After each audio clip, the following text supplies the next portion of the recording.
What if I told you the single biggest threat to your bank account isn't your income, your rent, or even inflation? It's excitement. Yeah, you heard me right. The sexier your financial life feels, the more likely you are to be broke. Think about it. The flashy purchases, the spontaneous weekend trips, the treat-yourself culture that has somehow convinced an entire generation that spending money is a personality trait.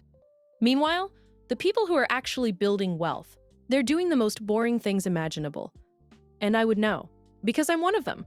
I paid off over $120,000 in student loan debt. I broke a full-blown shopping addiction.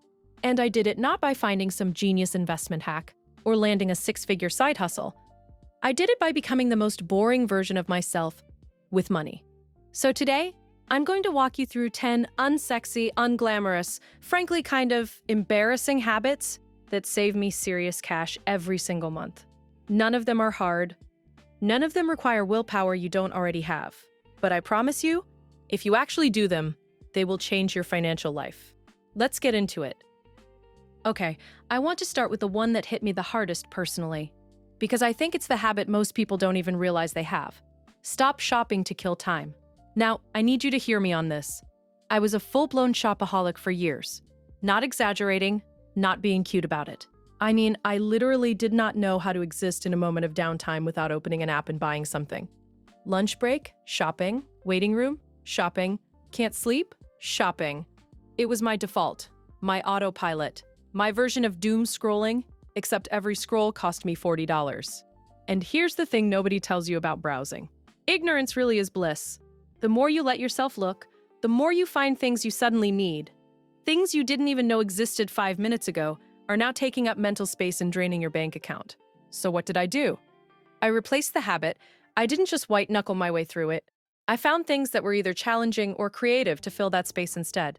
At first, it was making YouTube videos, posting on social media, learning new skills. Now, because content creation is more of my full-time thing, I've replaced shopping boredom with physical challenges. I recently ran a half marathon. That took a ton of training. And let me tell you, when you're training for a race, you're not thinking about what's new at Zara. You can go for a walk, read a book, start a journal, pick up a weird hobby, literally anything that makes you feel proud and accomplished instead of just temporarily satisfied. And look, I'm not saying I never shop now. I definitely do. But I set boundaries around it. For example, I don't allow myself to buy anything right when I wake up. That used to be a really vulnerable time for me. I also won't make a big purchase from my phone. It has to be on my laptop where I can think it through.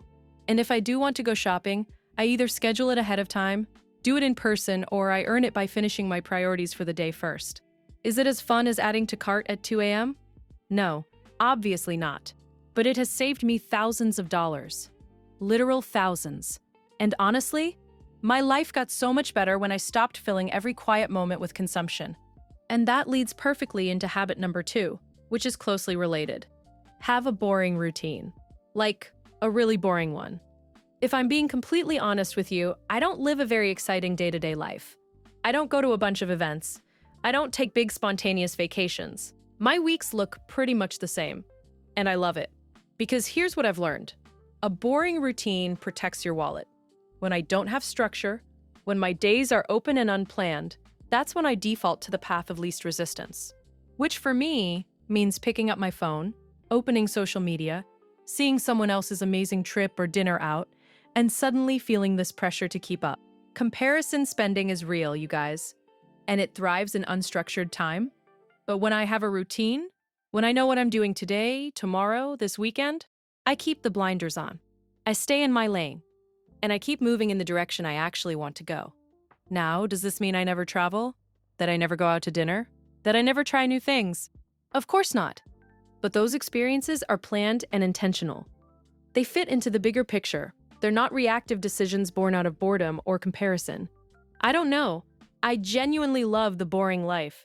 It's peaceful, it's productive, and it's wildly affordable. Okay, here's one that might make some of you think I've lost my mind. I eat the same food every single week. Same meals, same grocery list, same rotation. Week after week after week. And before you call that unhinged, hear me out, because this is genuinely one of the most impactful money habits I've ever adopted. When you eat the same things, your grocery bill becomes completely predictable. Outside of a few sales or minor inflation adjustments, we spend almost the exact same amount every single week. No surprises, no budget blowouts. And here's the thing everyone assumes, that it gets boring. It really doesn't. All you need is 4 or 5 solid recipes that you enjoy. Rotate through them, rinse and repeat. You never stress about what's for dinner. Food gets made at home so you're not bleeding money on DoorDash. And you end up with way less food waste overall. And if you do get bored, change up your sauces. Seriously, that's the secret. We keep barbecue sauce, light soy sauce, dark soy sauce, sriracha, honey, a whole lineup. Same base meals, totally different flavors. It sounds boring. It might even sound a little unhinged, but it works. And my grocery bill proves it. Now, piggybacking off of that, and this is even more boring, I promise, we clean out the fridge and freezer before we go shopping again. Every time. This is not glamorous work. Nobody's posting fridge cleanouts on Instagram for the aesthetic. But it is one of the most effective ways to reduce food waste, minimize unnecessary shopping trips, and teach yourself to actually use what you have. Part of our grocery system is doing one big Costco haul once a month. We buy meat, dairy, and eggs in bulk, and by the time we're ready for the next restock, we've eaten pretty much everything. Fridge, freezer, pantry, close to empty. We call it a use what you have week. When we're getting close to restock time, we get creative. Tuna pasta, random stir fry from whatever's left. It's not always pretty, but it's always free because it's food we already paid for. Because here's the uncomfortable truth. The less food you waste, the less money you waste. It's that simple. And most people are wasting way more food and money than they realize. And while we're on the topic of groceries, this might surprise you. I actually stopped buying everything in bulk. I know, that goes against every piece of frugal advice you've ever heard. Shop at Costco. Buy in bulk. Save money. And look, Costco does save money in certain categories. Meat, fish, dairy, eggs, maybe toilet paper. Absolutely. We buy all of those in bulk and it's worth it. But everything else, we buy fresh and individually. Because here's what used to happen. I'd buy a huge bag of avocados from Costco, thinking I was being financially savvy, and then half of them would go bad before we could eat them. That's not saving money, that's literally throwing it away. If you're not feeding a family of 5, you don't need 5 pounds of everything. And you know what? You can food shop for your fantasy self too. You can convince yourself you're going to make that elaborate recipe or eat that superfood. And then it sits in your fridge, slowly decomposing, silently judging you. Buy 1 or 2, finish them, then buy more. It's boring, it's practical, and it actually saves money, unlike that rotting bag of avocados. Okay, let me talk about coffee for a second, because I know this is a loaded topic. I'm not going to sit here and tell you to never buy a latte. That's not my style. But here's my philosophy. I separate my coffee into 2 categories, survival coffee and experience coffee. Survival coffee is daily. It's non-negotiable. I need caffeine to function as a human being. And for that, I make it at home. Every single day. Pour over. Good beans from a local cafe. The whole ritual. Does it give off 2016 Instagram montage energy? Absolutely. Do I care? Not even a little.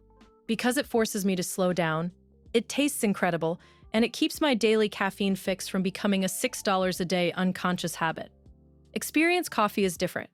That's when I go to a cafe to socialize, to break up a work-from-home day, to just get out of the house. That's where spending $6 on a latte actually adds something to my life. It's about the experience, not just the drink.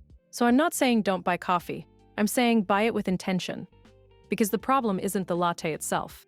The problem is spending on autopilot. And that applies to everything, not just coffee. Now let's talk about something that's going to save you money and give you better skin. Simplify your skincare routine.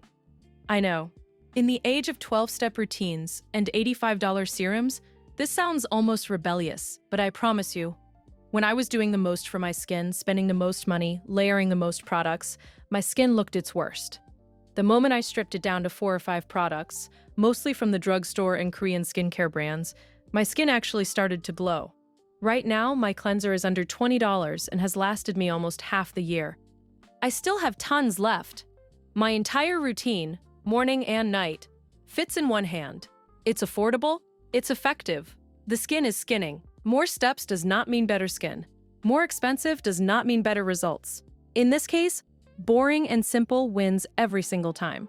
And while we're simplifying, let's talk about makeup. If you're a makeup lover like me, this one's going to sting a little. But as a recovering overconsumer, I learned the hard way that half the key to saving money is actually using what you've already bought. Which means, and I'm sorry, you need to do a project pan.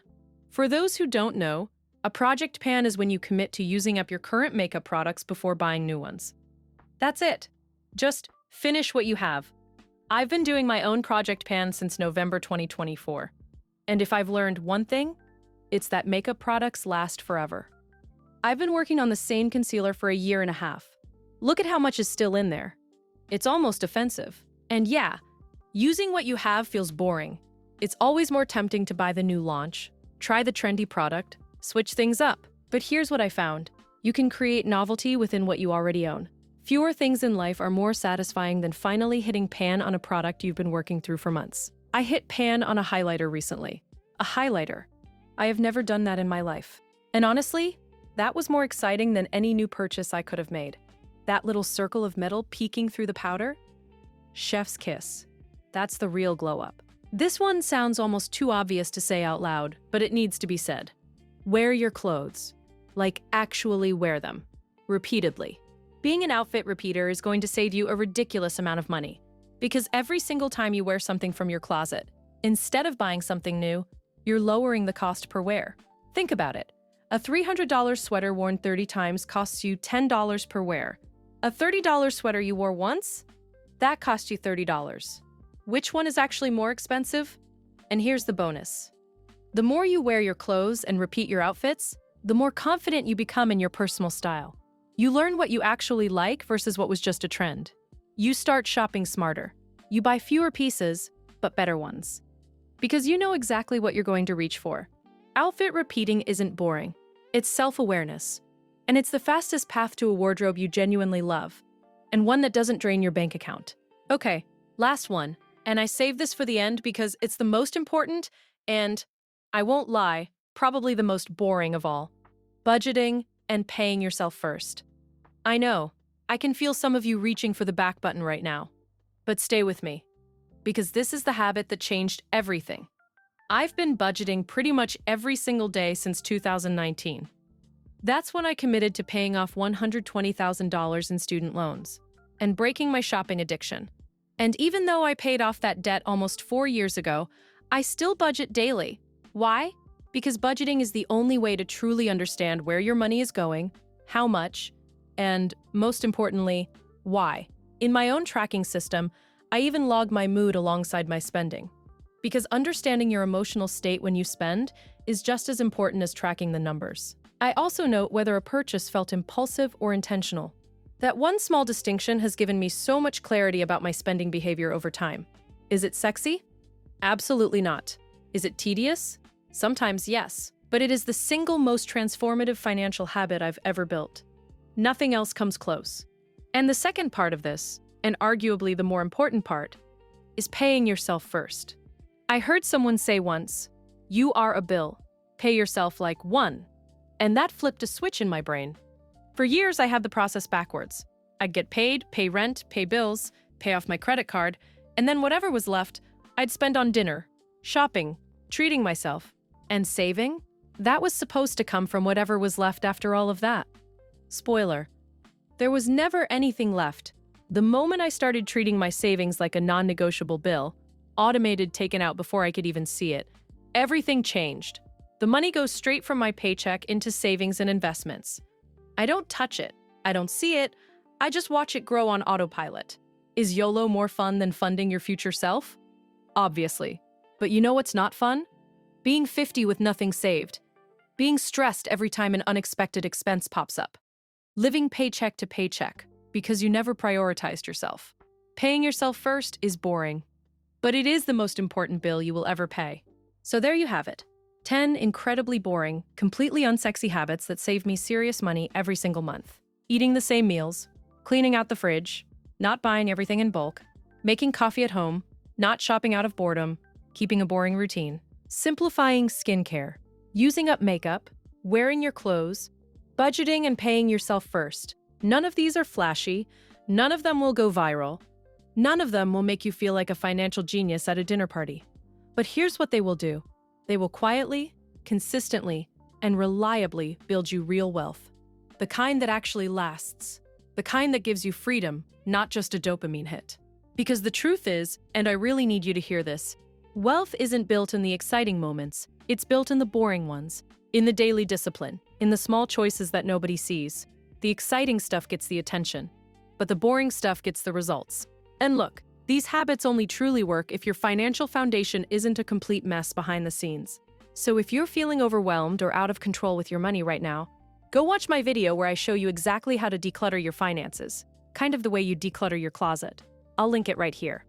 If this video gave you even one idea that could save you money this month, smash that subscribe button. I post new videos every single week about building wealth, breaking bad spending habits, and making your money work as hard as you do. Hit the bell so you don't miss the next one. Thanks for watching. I'll see you in the next video. Bye! If this gave you a new perspective, subscribe and let's build smarter together.